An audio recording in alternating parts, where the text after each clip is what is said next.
Good morning, good afternoon, and good evening. My name is Martin Jarrold.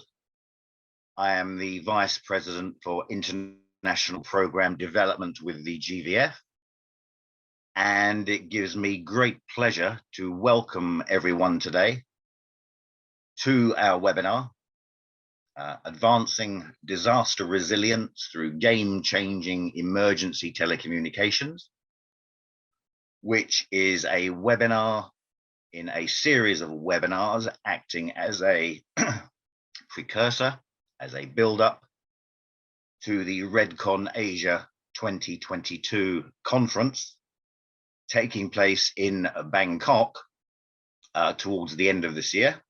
As you can see on your screen now, the dates are the 7th to the 9th of December, and the conference takes place at the United Nations Conference Center in Bangkok, with a focus on people-centered approaches towards resilience in disasters and emergency action.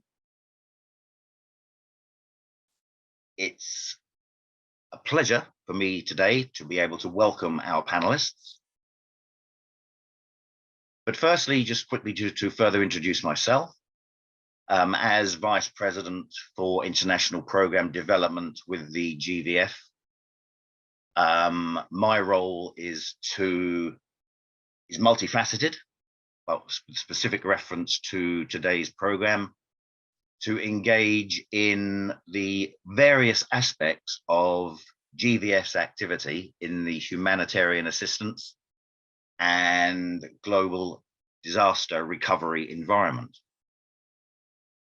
It's been my pleasure to work with VNU in this webinar, and it's an important aspect of GVF's work, as well as you can see on screen at the moment, in terms of our work with the UN Crisis Connectivity Charter and the Emergency Telecommunications Cluster of the World Food Programme, to work with organizations such as VNU in the major build-up to what will be an important conference in Bangkok. Turning to my guests today, we have three individuals. Simon Gray is the Senior Vice President of Civil Government with Eutelsat. Simon is also a member of the International Telecommunication Union Advisory Board for developing disaster communication strategy worldwide. He has been chosen by the other satellite fleet operators and signatories to the Charter to coordinate the Charter. And the Charter, in fact, was a recipient of the SSPI's Better Satellite World Award in 2018. I'm going to hand over to Simon now just for a moment, for a few more words from him about Eutelsat's role in this environment. Simon, over to you for a couple of moments. Thank you very much, Martin. So it's been a very exciting last 12 months, and the next 18 months for Eutelsat will also be very exciting. There'll be the launch of our HTS or HTS Connect satellite over Europe and Africa, which has huge broadband deals already in place with incumbent telcos in Germany, France, Spain, and Italy, and Nigeria, to name but a few. We've also launched our Quantum satellite, which is the first civil software-defined satellite, which provides ultimate flexibility to change coverage to over a third of the Earth, from a small HTS spot to a wide beam or even a hemi beam, including change of frequency and power. So ultimate flexibility. The launch of our global advanced network in KU and KA, allowing seamless transition across the globe. We've also acquired a major share in OneWeb, so expanding our multi-orbit capability. And then in the next 12 months, we have the launch of our first VHTS over Europe with 500 gigabytes of bandwidth in KA to continue our dominance of the European consumer broadband market. And then finally, we have the launch of our very exciting E10B, which has an HTS coverage over Europe and then over the whole of Africa in KU for all our data services. Thank you very much.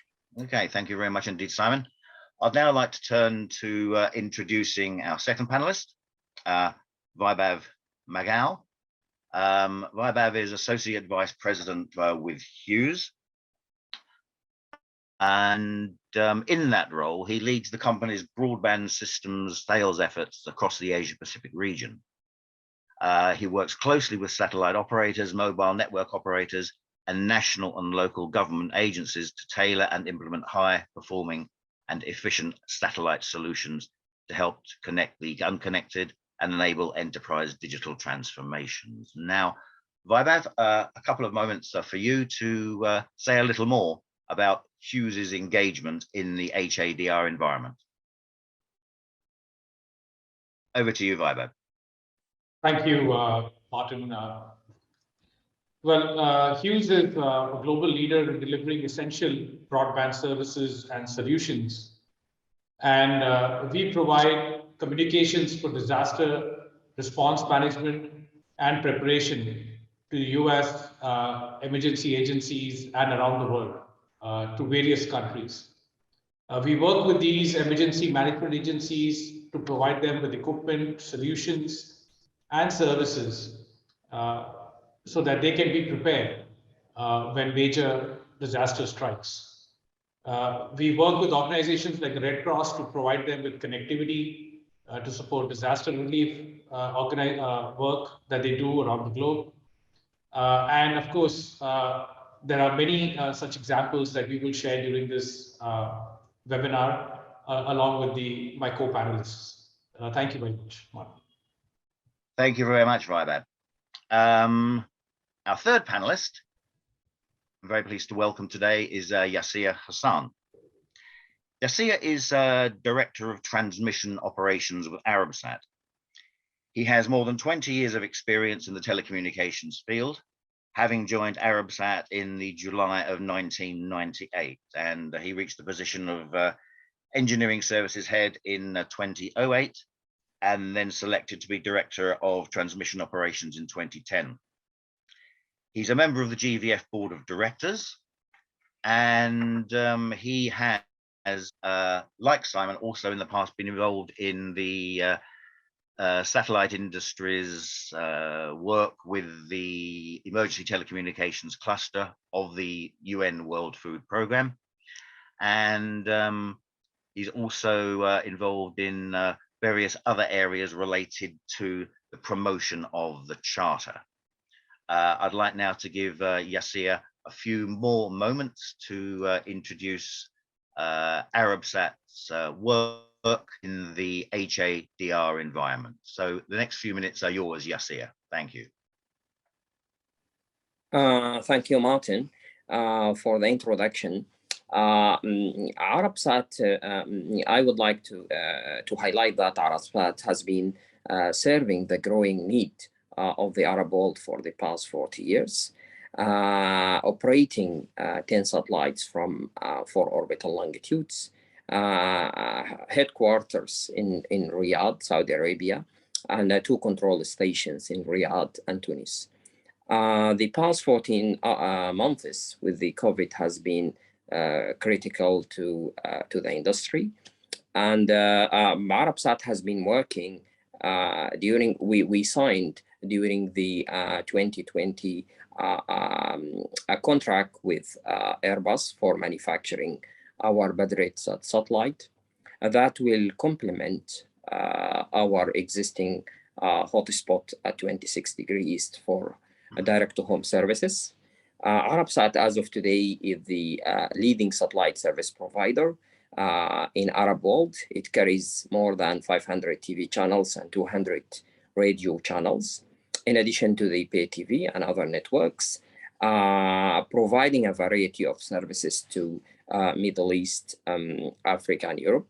Badr-8, which was signed in 2020, is a satellite that is going to complement our orbital longitude 26 east and provide further expansion to our existing services. The satellite is going to be launched hopefully by 2023, and it will complement the existing fleet and provide further expansion to Arabsat services. Thank you. Thank you very much, Yasir.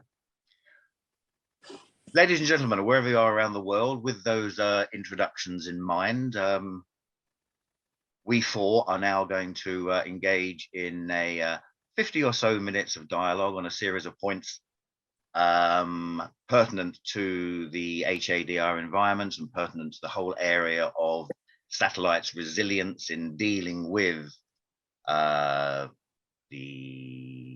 issues around humanitarian assistance and disaster response. We are going through a significant game-changing world in satellite communications capability and capacity at the moment. And we hope you enjoy our next 50 minutes. Now, just as a reminder, you do have the opportunity yourselves to put questions to our panel members, and that will happen in around about 50 minutes time. So, ladies and gentlemen, I hope you enjoy the 50 minutes of conversation. And gentlemen, let's commence our dialogue.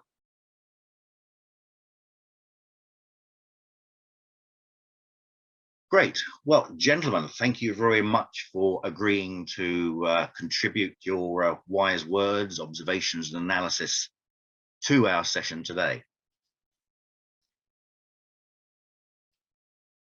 We have a range of questions that we will be addressing amongst ourselves, but also, of course, later on in the proceedings, we will have the opportunity to take questions from our audience, but we will come to that in due course. I'd like to dive straight in now for a question that perhaps Simon and Vaibhav would like to tackle in the first instance. Now, communication satellites have multifaceted roles following disasters. What are those roles, and what is the often underappreciated function played by satellite networks in advance preparation for disasters? So essentially the question is twofold. What is actually going on with satellite in the context of disasters on a day-by-day basis? And what role does satellite play in terms of advanced preparation for disaster? Simon, you'd like to tackle this first? Well, thank you very much, Martin. Thank you very much to REDCON for inviting me and Eutelsat. So terrestrial technologies are vulnerable to natural disasters and events, as we all know. And in every disaster around the world, satellite plays a crucial role for reconnecting governments, reconnecting first responders, for example, and also an unappreciated role or an unadvertised role. For example, in 2019, the only connectivity to Vanuatu, two islands that were hit the hardest by the hurricane, was satellite connections.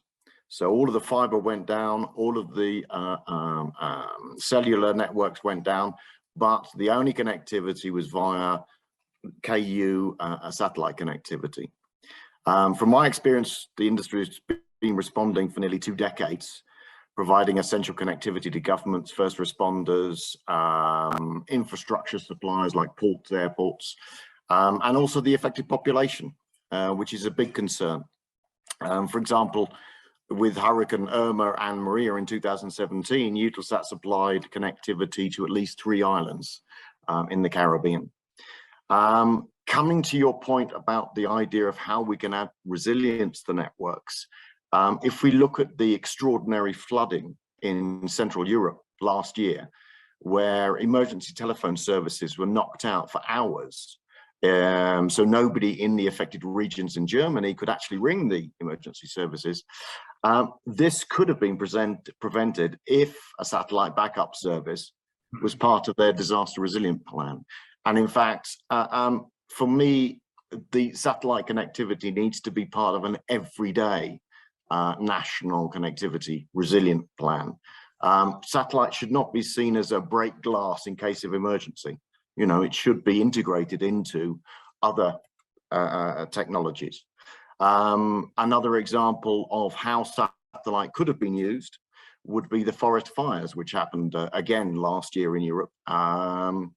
And first responders would have benefited from a pan-European network to allow coordination of responses. This is now being in creation in Project Broadway. And I think governments are now waking up to the idea that satellite should be part of an everyday communication network you know, whether it's a national or a regional plan. And that is something that only satellite can give, a regional connectivity plan for disaster response. Okay, thank you. Vaibhav, your comments, please.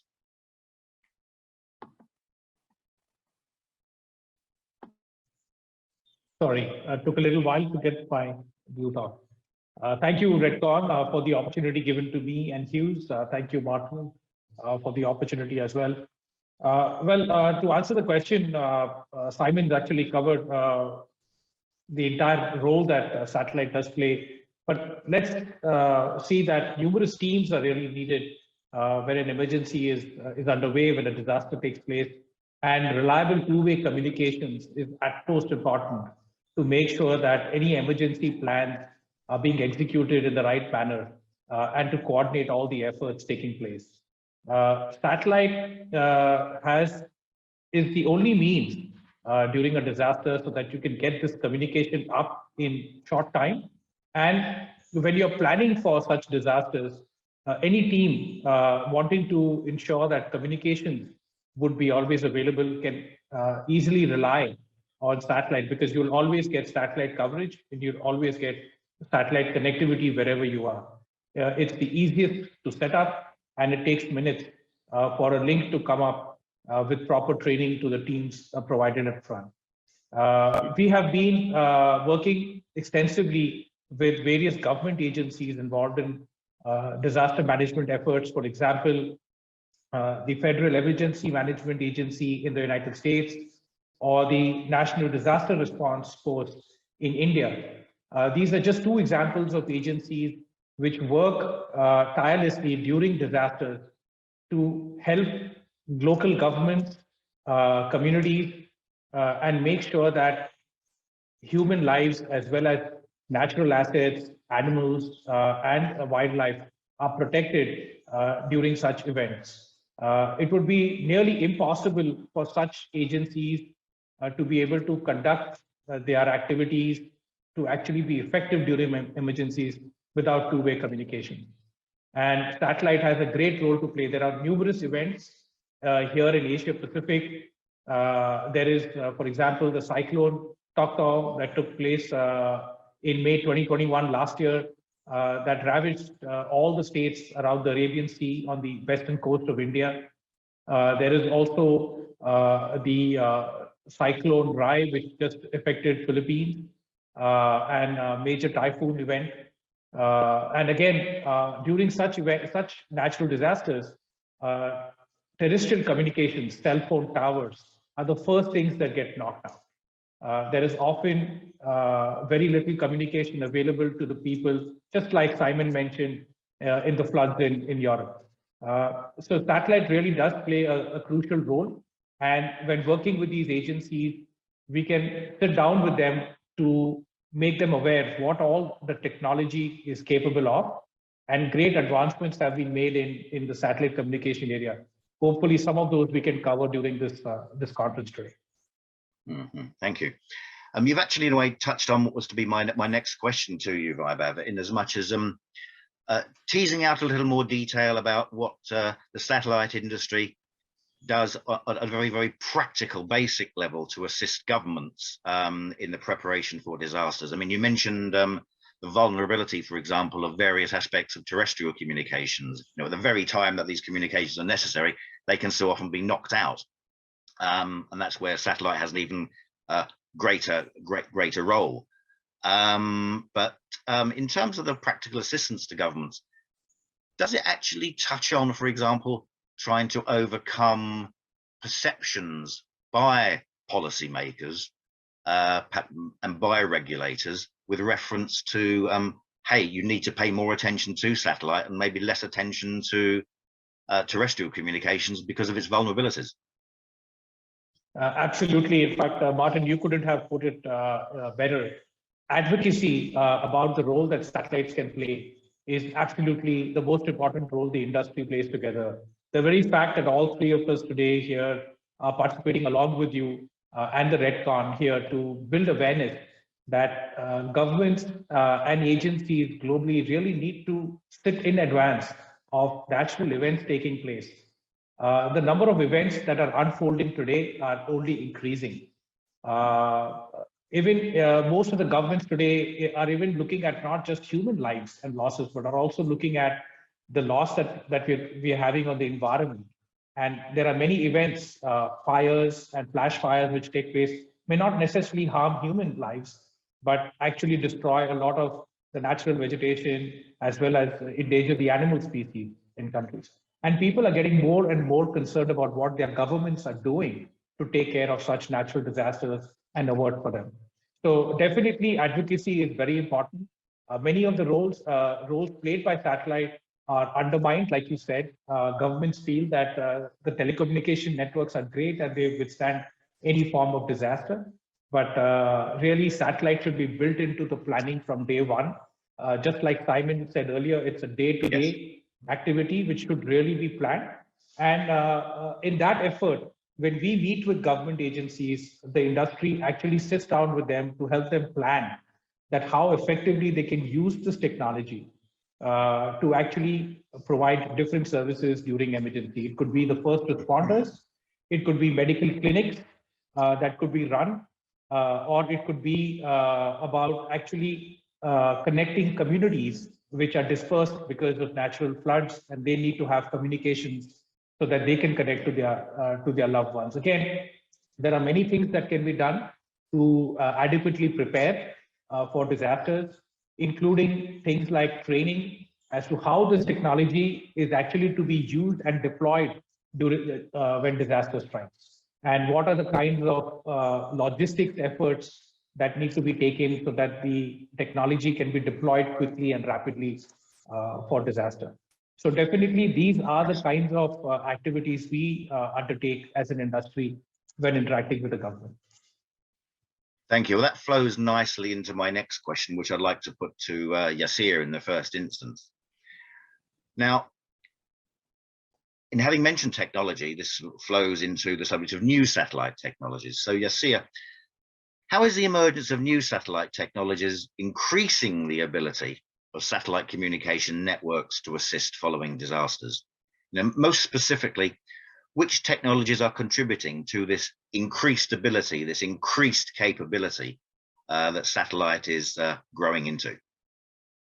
Thank you, Martin, and thanks for the REDCON for the opportunity to talk in this platform. Definitely, as mentioned by my colleagues shortly, satellite has to be integrated within the solutions at the preparedness of any disaster. And we have seen the recent advancement of the satellite technology that will be more tailored to different services. One of these services could be the connectivity during disasters. We have seen a development and a reaction from the satellite manufacturers towards the flexibility on the frequency, on the coverage, and also on the frequency reuse that will allow more bandwidth to be available for the service. And we believe that one of the basics of the preparedness for any disaster is to assure the flexibility of the solution in general, whether it is a ground or a satellite, so that it could adapt to the because no one can expect how the crisis is going to be, and we can see from the different experience where we have provided connectivity for disasters, that every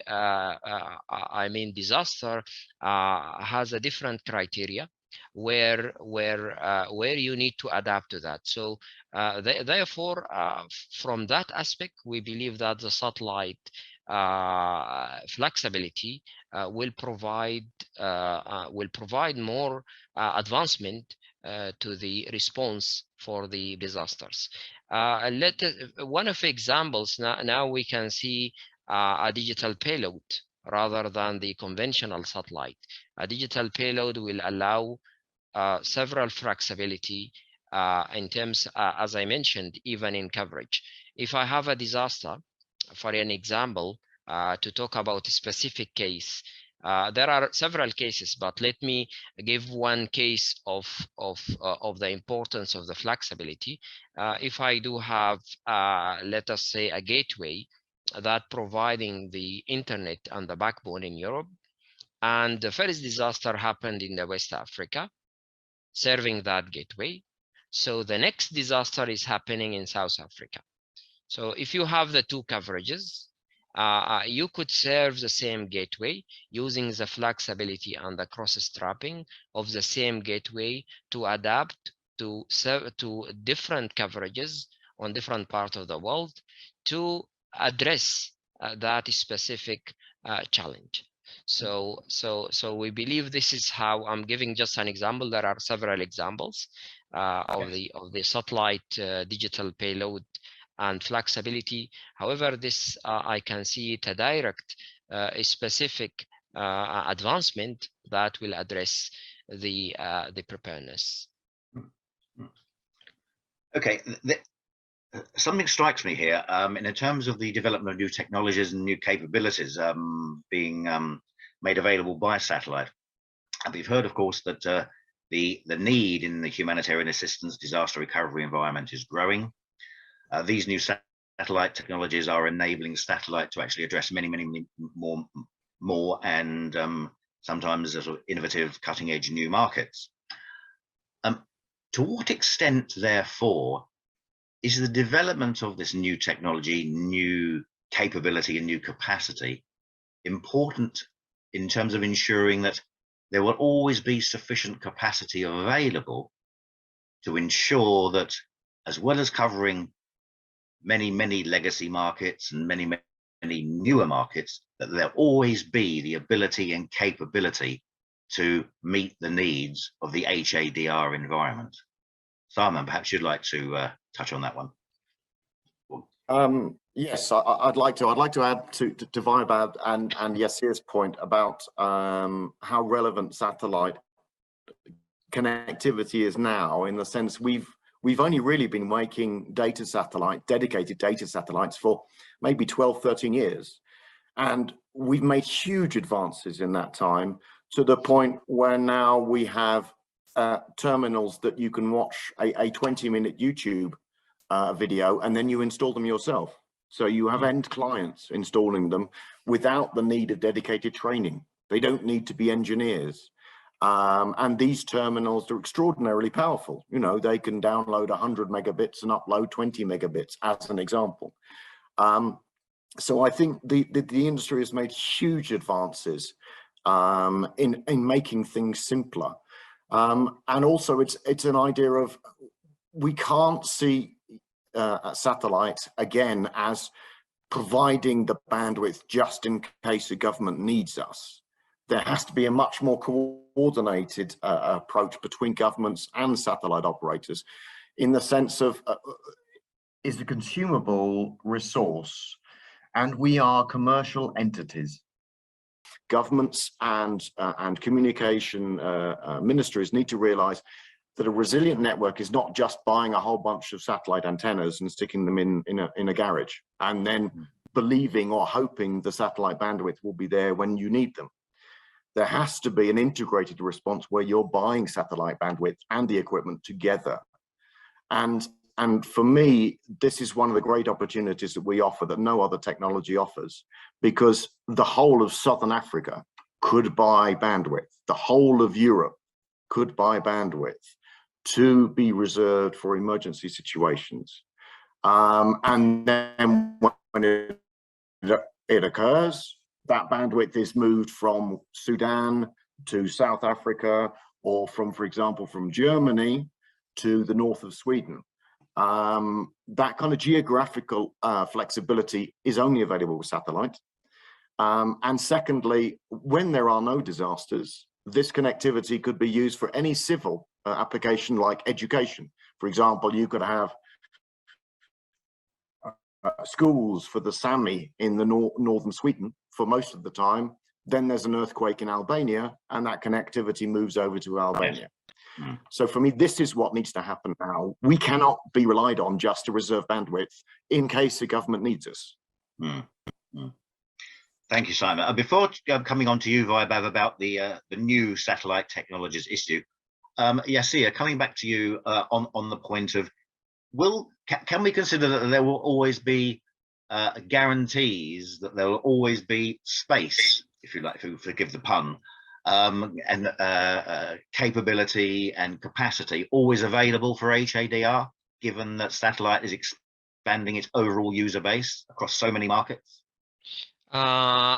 This is what I believe, as mentioned also by Simon. We need, I mean, we cannot keep the capacity idle, waiting for the disaster to come. So as we mentioned, that the capacity, as of today with the technology, the capacity could be shared. There is a flexibility where you could tailor the capacity to Africa, to Europe, to Middle East. So that's why we need the satellite to be integrated within the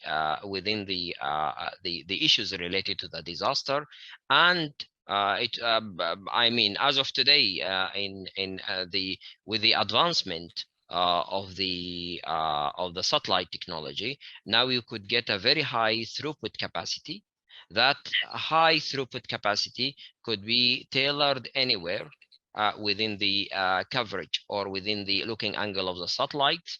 In addition to that, the terminal size is very cost effective. And this is what we have seen also in the disasters. When there is a disaster and after the disaster is over, I mean, the team, we know that they will be putting a big effort because time is essence. So normally they leave or they might not be able to ship back the equipment. So that satellite, which will provide a very high power, will allow also the equipment to be cost effective, so that if it get damaged or it cannot be shipped back.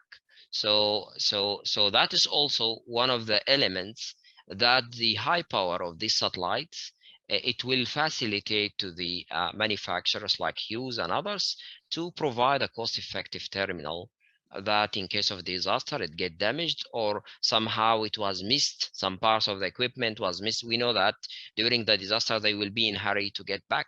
So I think this is one of the elements. And coming back to your question, as we mentioned, it's if it is a broadband service, it could be used prior to the disaster, and during the disaster it will be a continuation.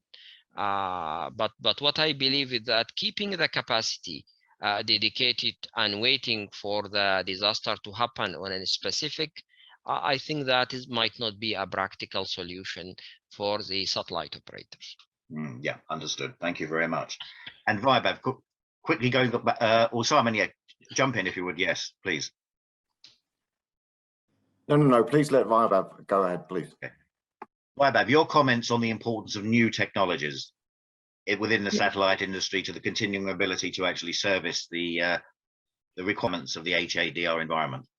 Yeah, let me in continuation to what Yasir and Simon already mentioned, just say that as part of a planning effort, capacity for the satellite network to aid in disaster is utmost importance. And really, most of the networks that satellites serve are to people who are in disadvantaged locations or are people who don't have any other form of communication.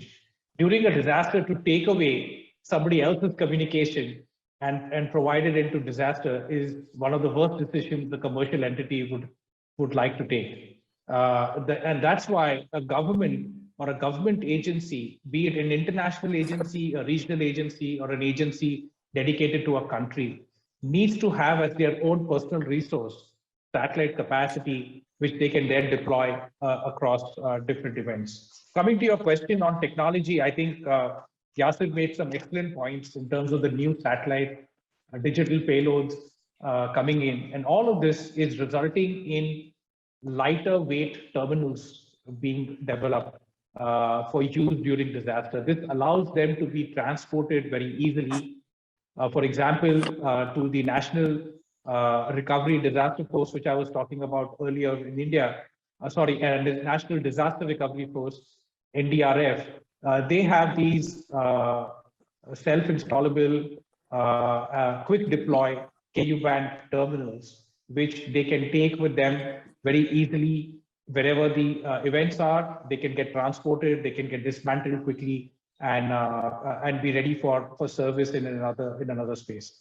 Yeah. Also, because of the higher power available on the satellite, the terminals can have lower power, which means if electricity is not available, if you have to power them on with batteries or with generator sets, again, that you don't require very large equipments or very heavy equipments to power these terminals. Some of the new solutions which are coming up, new applications around satellite communications are very interesting, Martin.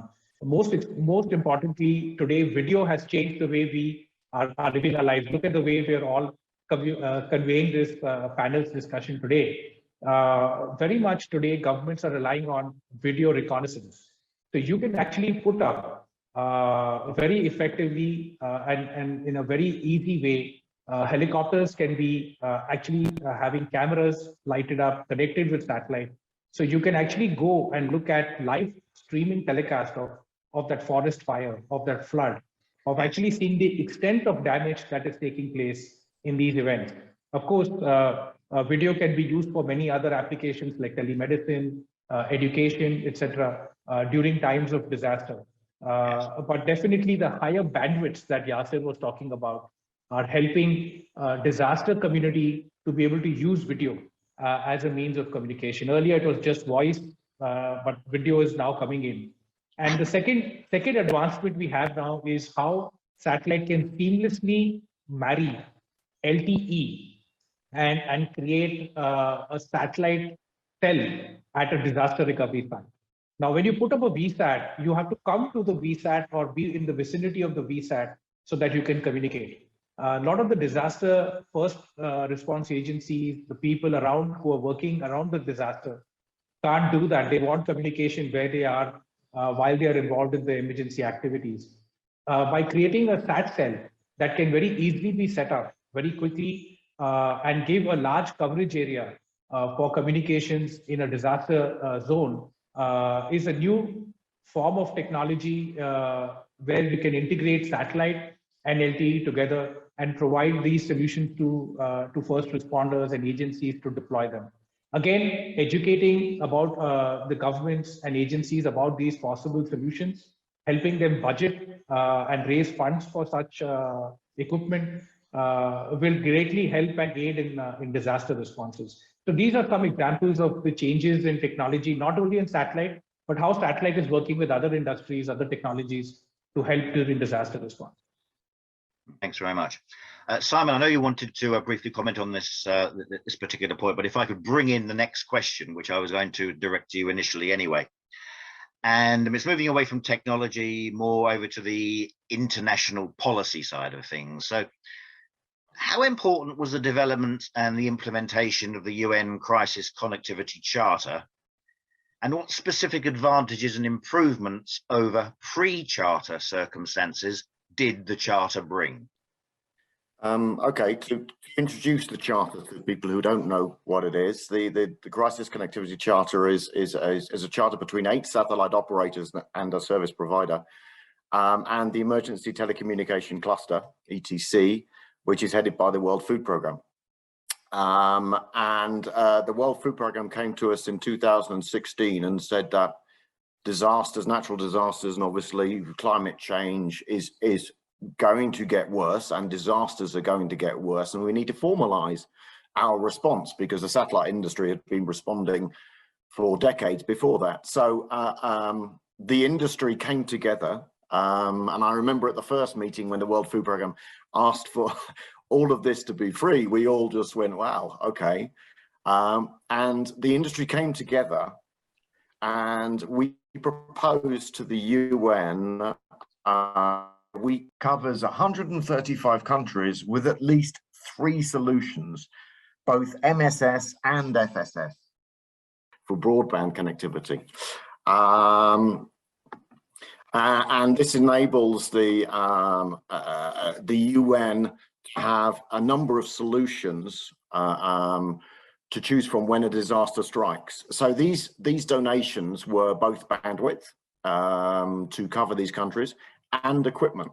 This equipment is stored in 2 logistical bases in Dubai and Panama. So Dubai is the rest of the world, Panama is the Americas. And it really is a step change. And let's be clear, this is the first such industry-wide agreement or charter. And for me, it just shows how collegiate the satellite industry is. And it's the only industry to come forward in lockstep, agreeing to cooperate together to provide communication services at times of disaster. So when considering the challenges that the world faces with problems such as global warming, this for me is really a beacon of light, how a private industry can truly support humanitarian actors like the World Food Programme, UNICEF, UNHCR, Red Cross, etc. So for me, it really is a sea change in how we respond to disasters. Thank you. One other point I wanted to make before was that added to Vaibhav's and Yasir's point is it really is now cost effective to have satellite connectivity. I mean, in Africa now we have terminals that start at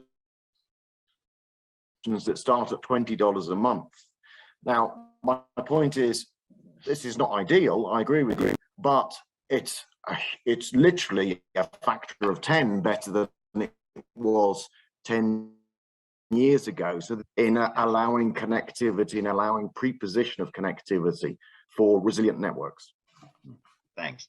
Yasir, of course, you've also been involved in the charter and also in the ETC. Anything you would like to add to Simon's remarks about the charter and its implementation? Yes, well explained by Simon. What I would like, on top of what he mentioned, I would like to because the charter is actually activated a couple of years after 2015. And with the activation, I mean, every member contributing to this crisis connectivity charter, from the service provider and from satellite operators, they have provided the proper training, and we could see an advancement on our response based on the lessons learned from the deployment on the previous disasters. I can see in terms of advancement and preparedness to respond to the disaster. I think there is more, let us say, harmonization between the team or between the members working with the single point of contact from the crisis connectivity charter to deploy and to make a quick response once there is a call for a disaster by the United Nations. And what we can see is that maybe when we started in 2015, we have offered several, because as I have mentioned at the beginning, that the technology that was chosen, it depends on the disaster, and from one disaster to another, there is you cannot see 2 identical disasters. So I think also with the advancement of the ground technology, we were able to the training became easier. I mean, you could send a video and you don't need to retrain again the members of the ETC. So that could be an easy training through the video, how to deploy the terminal, easy deployment terminal, allow at least at the stage of preparedness to be ready in a quick time when we come to the deployment. Okay, thank you very much. You've actually touched on something there that actually very nicely feeds into my next question, which I'd like to put to you first, Yasir. And that is, of course, natural disasters take many forms: earthquakes, tsunamis, cyclones, hurricanes, typhoons. volcanic eruptions, and the list goes on. And of course, added to that are human-made disasters like war and displaced and refugee populations. Is the satellite offering applicable and pertinent in all such circumstances? Definitely. The satellite is, I think, in the absence of the wireless ground communication, satellite is the adequate solutions. And we have seen this during the disasters that we have experienced within the crisis connectivity charter, or within the service we are providing on to our customers, to our governmental customers, and to the Red Crescent and the the Red Cross and Red Crescent in the MENA region. So we can see in different parts of the world, different disasters, we can see the satellite is providing the adequate solutions. There are a type of disasters where you need only a connectivity. Maybe you need a voice with a little bit of data, and that's it. And that could be provided by the conventional satellites. As mentioned by Vibhav shortly, that with the new technology of the satellite, we are able to provide a high throughput, necessary bandwidth to accommodate video with the smaller terminal. Because in that case, if the satellite power is high, then you need smaller size antenna, and also the box size, which contribute to the cost also of the terminal. And now became very easy to provide, because as of today, and what we can see right now, if you want to describe anything nowadays, you don't read manual, but you go to the YouTube, you look into the video, and that's it. So I think also during the disaster, this became a base for the requirement to have a video to deliver the message easily. So in that aspect, I believe also the satellite is the best way forward. Yeah, thank you. On the subject of these multiple forms in which disasters face us, Vibhav, what's your view in terms of the applicability of the satellite offering, and how it varies, how it changes, how it's adaptable to the circumstances of different types of disasters, whether it's natural and man-made? So I think carrying on with what Yasir just commented on, the very fact that today satellites have becoming the high throughput satellites are becoming fairly ubiquitous across all the Americas, Europe, Africa, as well as in Asia now. You have the prevalence of these high throughput satellites. It's becoming really possible to come up with, I would say, solutions that can be used in multiple scenarios. However, when government agencies are looking at equipment or solutions, you do need to have certain specialized equipment for certain scenarios. So let's take an example here. Let's say there's a search and rescue mission and it's in the open seas. You need to send a team out, and while they are carrying on that assistance, you would like them to also have two-way communication, as well as maybe even live stream the video of the emergency rescue taking place. Yes. Today, using these high throughput satellites, it's possible to put very small antennas with which can transmit high speed, multi-megabits of bandwidth from a helicopter. And you can actually plan these fish baskets, which search and rescue operations typically have. You can just snap that on to a helicopter, and you can have that equipment ready in no time. When the disaster is over, that fish net could be transported to another region in the country or somewhere else where this satellite capacity is available and can be used in that scenario. So this is a very specific purpose-built kind of a terminal. However, some of the other simpler terminals are just regular VSAT. Like Simon said, what they're supplying in Africa which cost only a few dollars. And these can be used to establish basic internet communication, broadband internet as a service for disaster response agencies. And it can be shared through, let's say, putting out a Wi-Fi signal at a disaster recovery location, or if you want larger coverage, connected with a SAT cell solution, which Hughes has. It's an easy deployable solution, and you can get more coverage area so that more people can get bandwidth and data on their phones, on the devices that they carry around, and they can have data as well as voice communication available. So there are different ways that these terminals and these technologies can be integrated. But most excitingly today, VSATs are very common. And like everybody is saying on this panel, they're becoming cheaper, easier to use, and more cost effective. So agencies should really be having them as their toolkit for disasters. Right. Okay. Now, added, of course, to the tally of high-profile disasters with the forces of nature and human inaction and mistakes, recently, of course, the last couple of years now, nearly a couple of years, we've had to add the COVID-19 pandemic. What sort of role does satellite have in the mitigation of the impact of the pandemic and the circumstances of the changed communication demands of, for example, social lockdowns? Simon, would you like to have a look at that first? Sure, thank you very much. Well, it was fascinating because no nation has a plan B for homeschooling. So all of a sudden, every nation across the world was having to educate all of their students at home.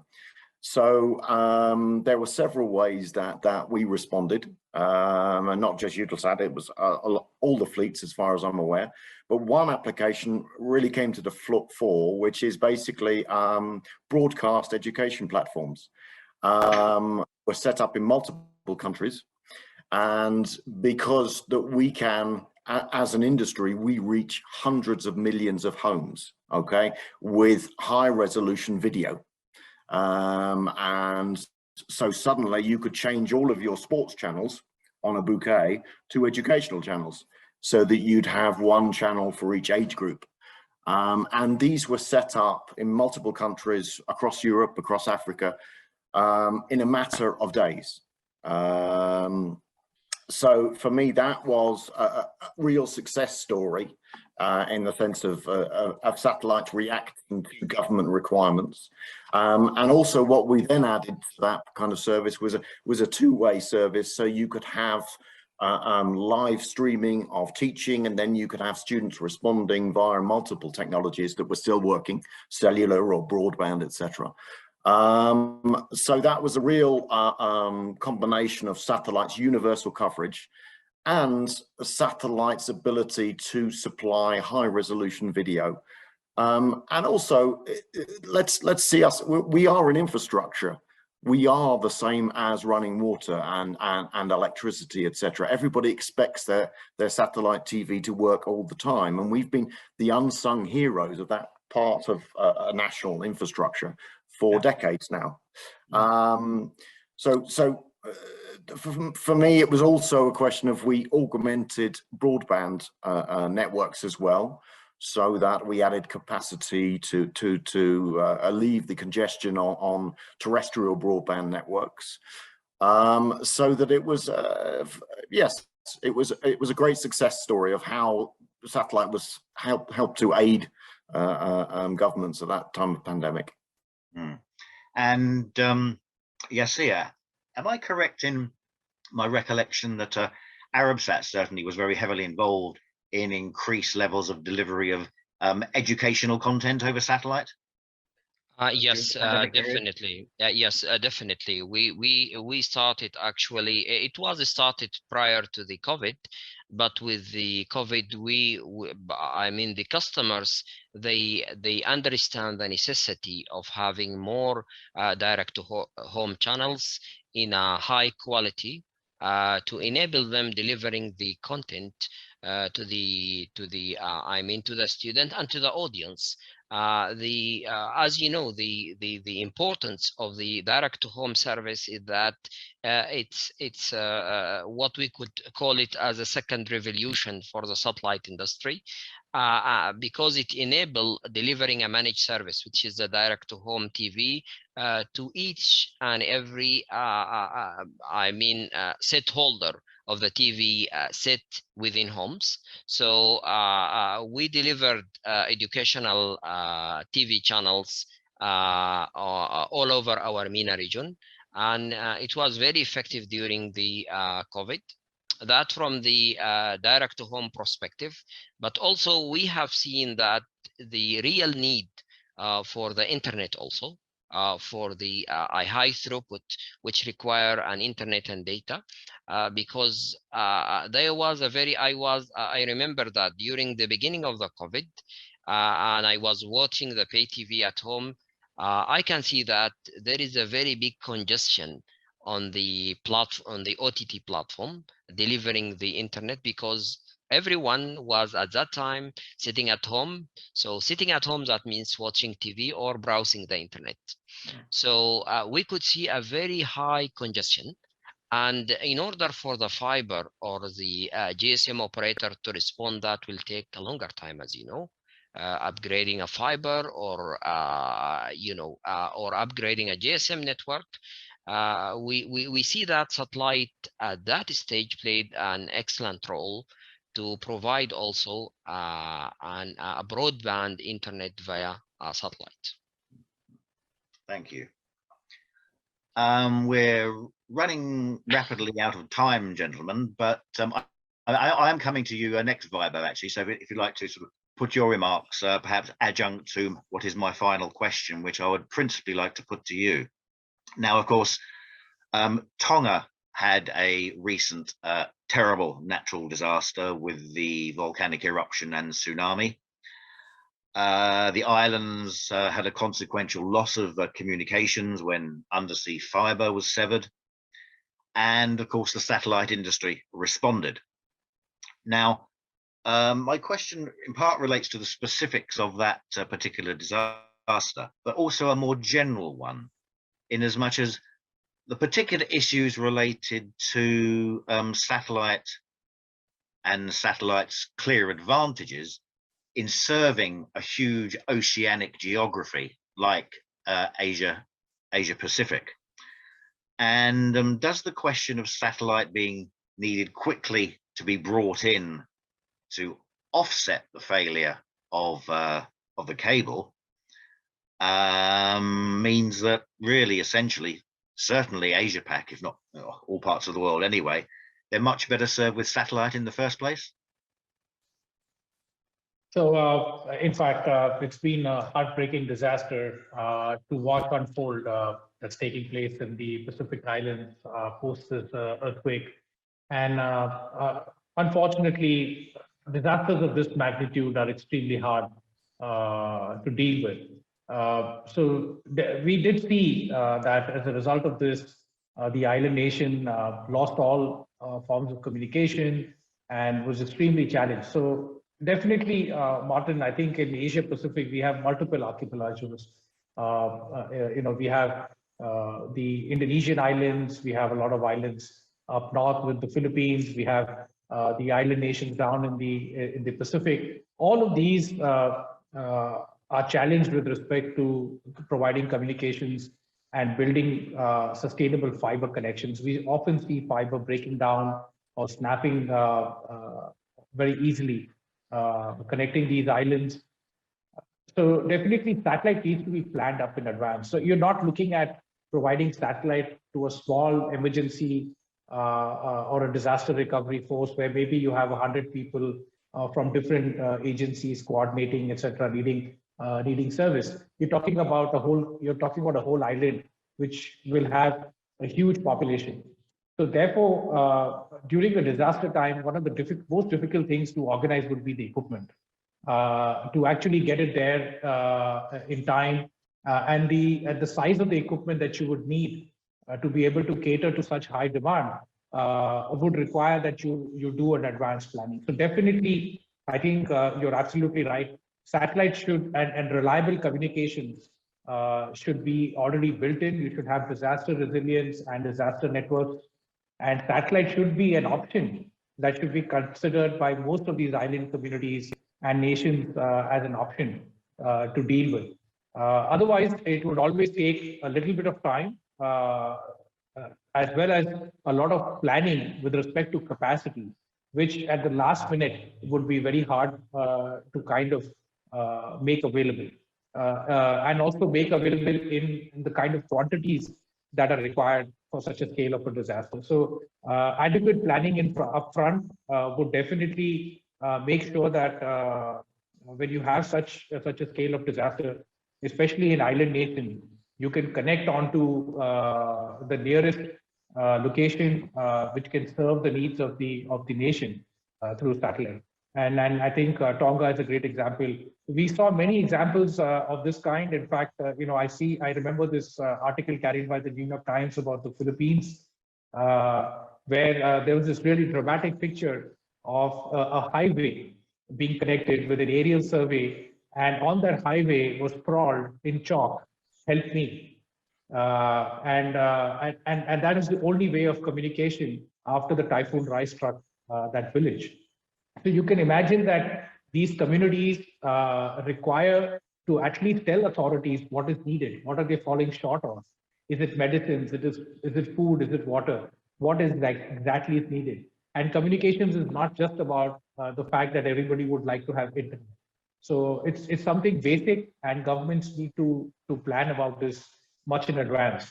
So yeah, thank you for that question, Martin. And I think it's a really important event to have taken place, and I think all governments in Asia Pacific, especially archipelagos, should take note of the repercussions of not planning adequately in advance. Okay, well, thank you, and thank you for your answer. And gentlemen, thank you all very much indeed. We'll shortly be turning over to our audience, but for their questions. But for the moment, gentlemen, thank you all very much. Your contributions have been really very much appreciated today, and I look forward to an opportunity to actually see you all in person once again once we are finally through the ravages of that nasty little string of ribonucleic acid. With that, gentlemen, thank you all very much once again, and we'll go over to our audience questions. Cheers. Thank you very much. Thank you. Thank you.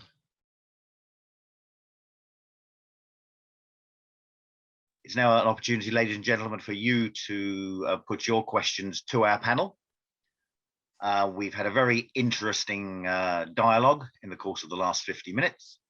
And I see that we are already in receipt of a number of very interesting questions. And the first of those is actually a follow-up to one point that has already been raised.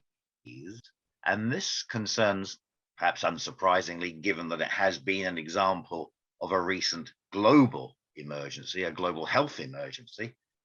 So the subject is the COVID-19 pandemic. Now, one of the points we've recently been discussing related specifically to one facet of social lockdowns, i.e. educational provision. But the questioner actually asked a broader question in terms of the role that satellite has had in the mitigation of the impact of the pandemic and the more general changed communications demands of social lockdowns. So we've touched, gentlemen, on the provision of remote education, but could you broaden that out in terms of how has satellite mitigated the impact of the pandemic of social lockdowns more generally? I'm open to perhaps Simon, you'd like to take this up first? Sure, no problem. I think the pandemic, after the pandemic, governments are realizing that they can't wait for multiple decades to connect their populations with broadband with traditional terrestrial technologies. And the only technology that allows them to have a faster rollout is satellite. in particular HTS at this point. The pandemic has really sharpened government minds. And let me give you an example of the difference in speed of deployment. I was involved in 2011, I think, in an EU-sponsored project for election monitoring in the Ukraine. We had to connect the most remote parts of Ukraine, which is a big country, not particularly good logistics in the sense of roads, etc. We managed, Eutelsat managed to roll out 12,000 terminals in 6 weeks. And that I think is a European record. So for me, that gives you an idea of how fast satellite rollouts or deployment can be. You know, you don't, if you think Ukraine is the half the size of Nigeria, let's discuss connecting Nigeria in a matter of 2 to 3 months, as opposed to decades, which is what the terrestrial technologies are offering. So, and also let's go to another aspect. Satellite connectivity is now the most reliable form of connectivity you can get. In the US, the FCC has rated satellite connectivity as the most reliable for the last 5 years running. So I'm hoping that this kind of change of perspective in government's thinking will allow them to actually start including satellite a lot more in their broadband rollout plans. Yeah, okay, thanks. Yassir, would you like to add further comment on the broader implications of the necessity of satellite in the context of social lockdowns? Definitely. As you mentioned at the beginning, the first thing is the direct to home, where the high definition direct to home service with educational channels will allow a wider area, such as MENA, for example, Middle East and North Africa, where you can deliver educational content to all the households at the same time. That will allow, that is really with the students, I mean, working from home, that is the really a good, I mean, service delivery in the absence, in the areas where there is no internet connectivity. On top of that, as mentioned also by Simon, the deployment of the broadband using the HTS, it's a quick deployment, and using, as we mentioned in the during the discussion panel, that the technology allows easy deployment terminal that will allow a high throughput, and this was not the case before.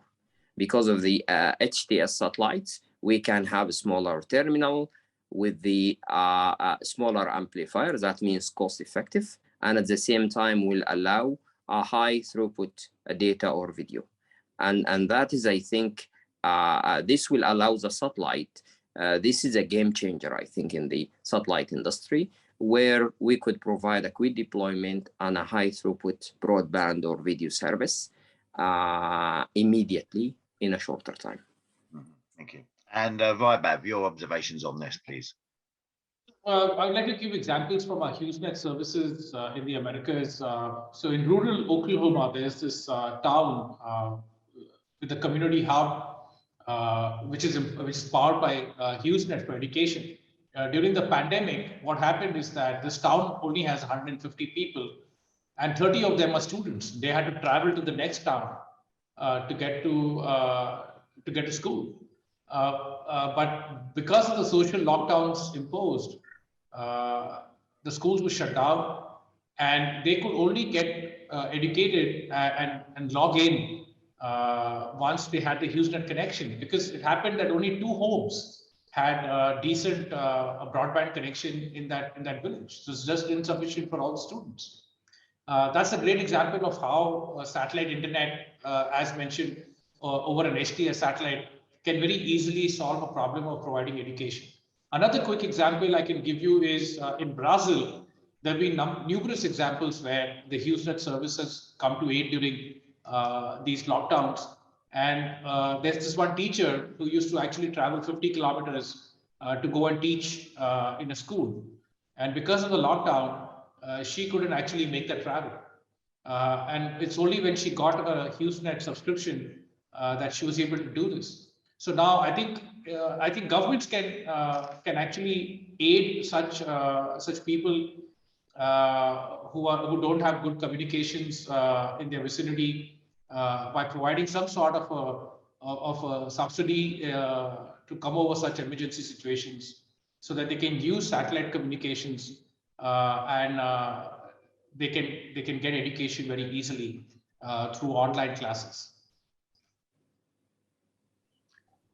Thank you very much. We've got, it's not so much a question, but we've received some observations inviting your response. And these are from Amir Azmian. And to quote, Amir says, as an international disaster responder NGO, we have the following issues and suggestions. He comments that different providers for different continents. He says it would be perfect to see a cooperation amongst all the providers to offer a package that is sort of globally applicable, like a kind of a unified, coordinated package from all of the providers. Now, of course, Simon, we've discussed this in the course of our dialogue early on in the terms of the Crisis Connectivity Charter, but maybe you'd like to add some comments in terms of this particular observation from an NGO. And he also comments that, and this is a direct quote, the subscription model for contracts is a killer for organizations like ours and many others, especially satellite internet. Could you comment on the way in which accessibility, cost effectiveness, and so on is actually changing and improving for the kind of needs that NGOs like Amir's have? Simon? Yes, certainly, I'd be happy to. I think the satellite industry is responding. There are at least 4 fleets, including Eutelsat, that's offering global connectivity with one technology. So you buy your antenna system and it's good globally. So that's one point. Ours is called Advance. And another thing that is particularly unique to Eutelsat is that we are now developing a platform for customers. You'd have to have a contract with us beforehand. So that contract negotiation takes a certain amount of time. But once you have that contract, then you can buy connectivity for 2 months, for 3 months, etc., for your needs. So you don't have to be locked into a 1-year or 3-year or 5-year contract.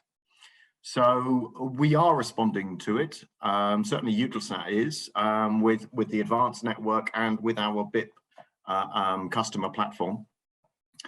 And also with our acquisition of OneWeb. Obviously, OneWeb is going to be the first global LEO constellation at the end of this year or at the beginning of 2023. No, sorry, my mistake, at 2025. And they will enable people to connect globally, including the Arctic. So yes, we are responding to it. We're conscious of that need, and we're fulfilling that need as it is now. Okay, thank you.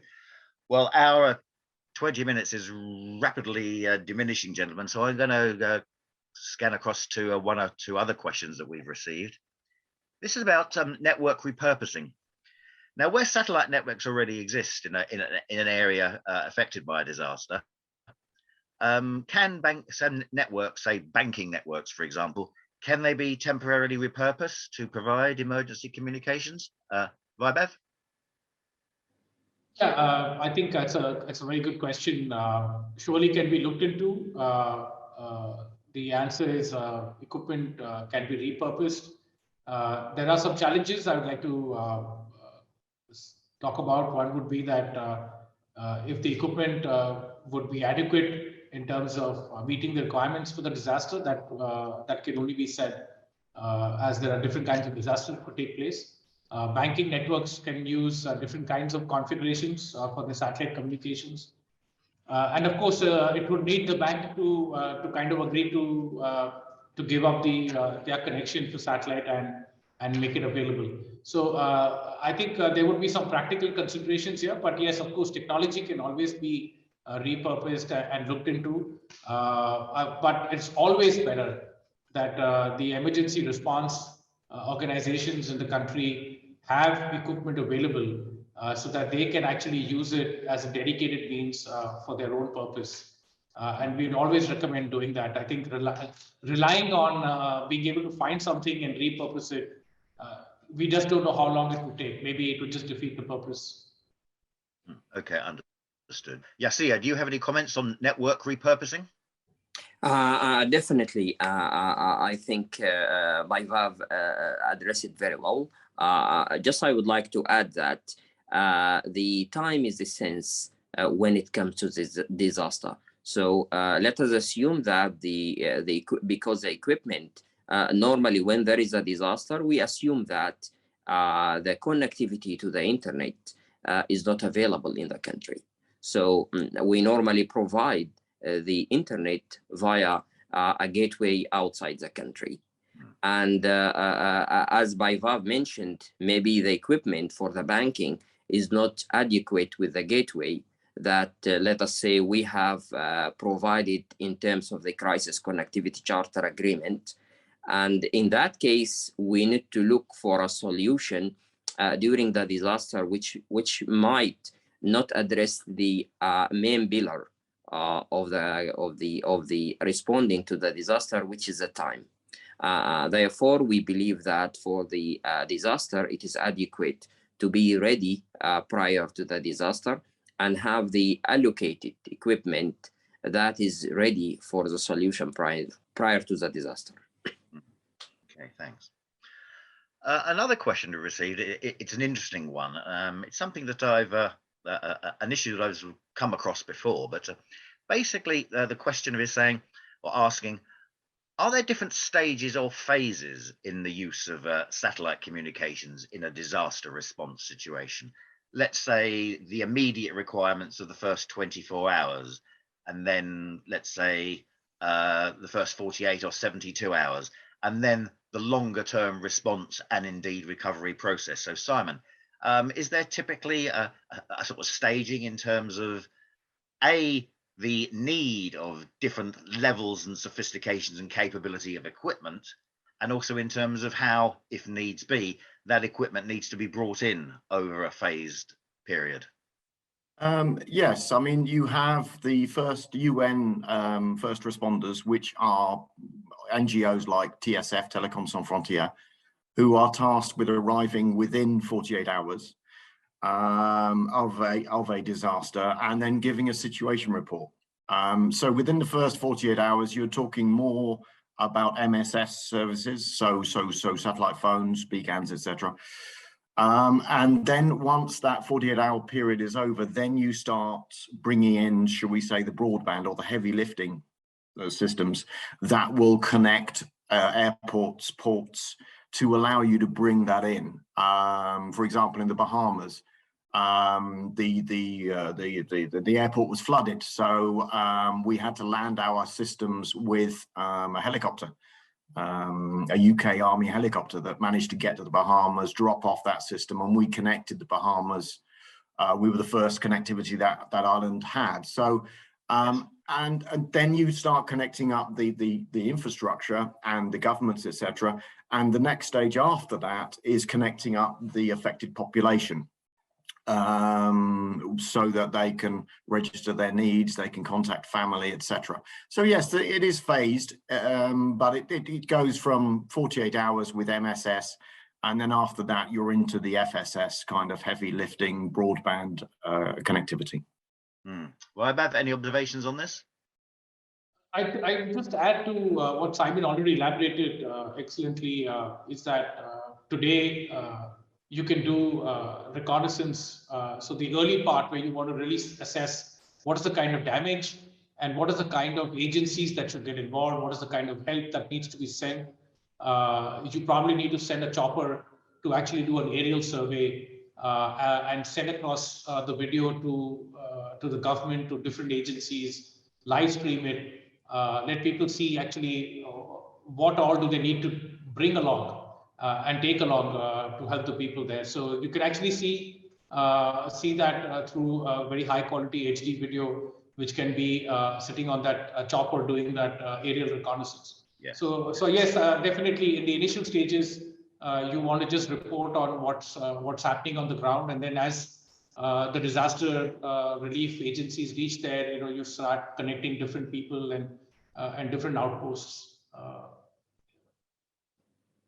Okay, thanks.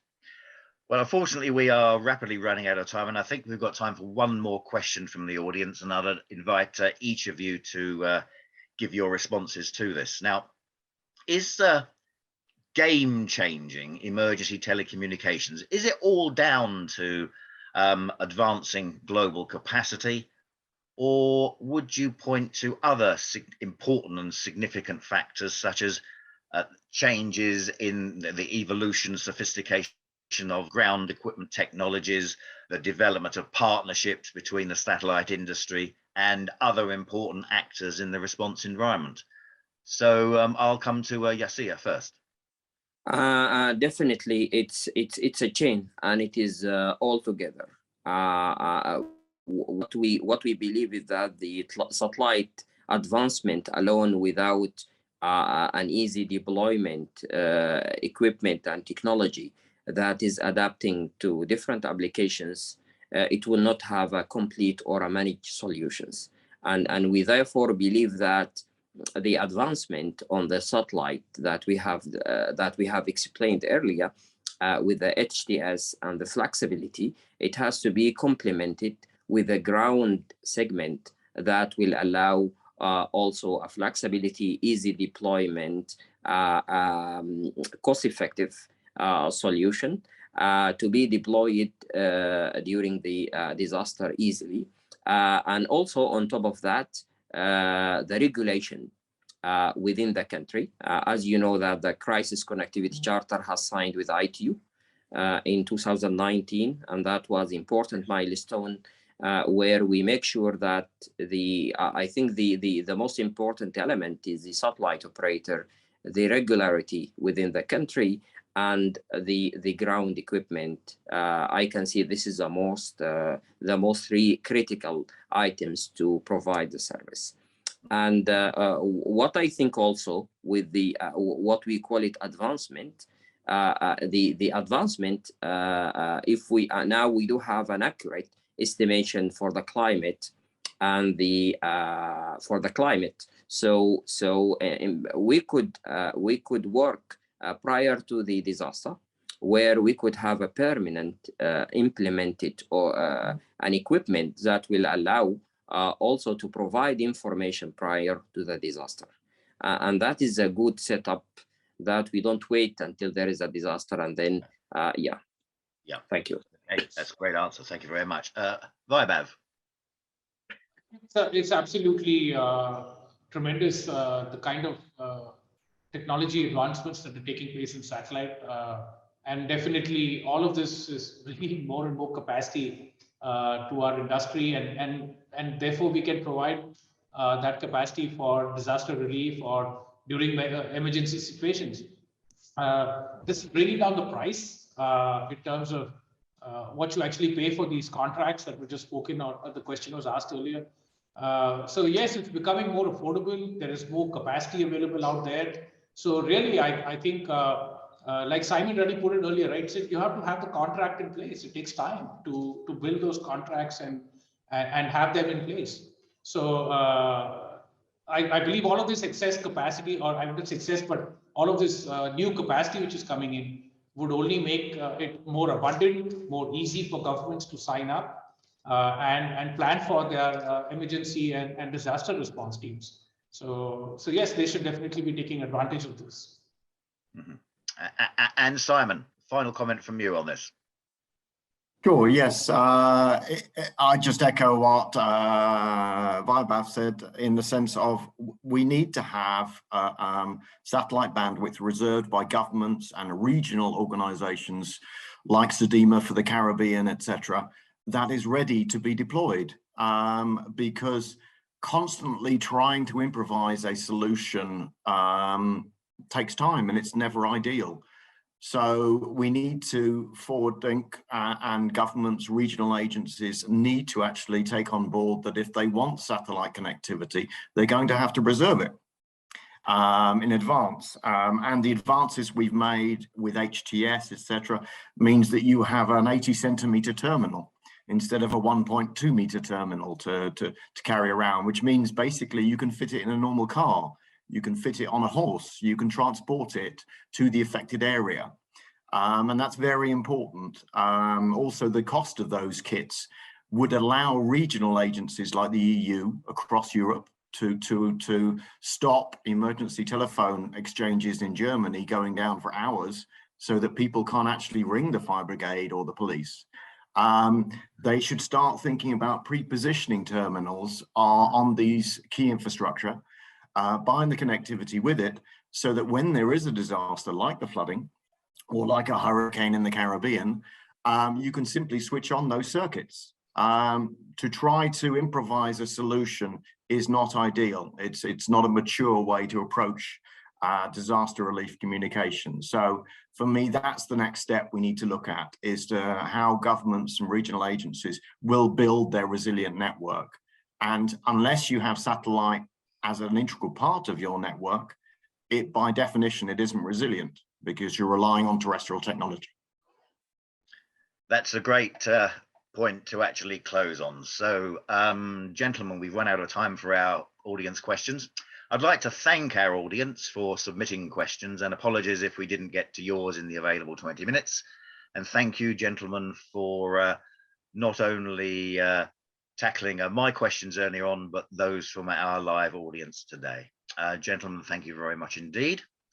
And I'd like now to make a few closing remarks to our global audience. This webinar has been both enjoyable, but in terms of its functionality, it's actually served as a precursor to the REDCON Asia conference. REDCON, of course, standing, as you can see on screen, standing for Resilience on Emergency and Disasters, the conference taking place between the 7th and the 9th of December at the United Nations Conference Center in Bangkok. The event is essentially, it's a multi-stakeholder event. I mean, the multi-stakeholder nature of the event was to some extent reflected in the question that we've just tackled at the close of our audience question Q&A session. It's multi-stakeholder focused event, and aims to accelerate stronger public-private partnerships in the disaster and in emergency management environment. The conference will engage with business sector leaders, governments, international agencies, academia, the media, financing institutions, among others, all of whom are in their various ways involved in the value chain of disaster and emergency management. The three key objectives of the conference are to be a catalyst towards building stronger public-private partnerships in disaster and emergency management, to act as a strategic platform for knowledge sharing on best practices and on tools to contribute to regional capacity building efforts, and to drive consistent and impactful cross-sectoral exchange leading to tangible outcomes. Now, all of those are on the agenda for when we all come together in Bangkok in early December. And in common with our panelists, we all hope that we will be gathering together in Bangkok at that time for this people-centered approach towards resilience in disasters and emergency action.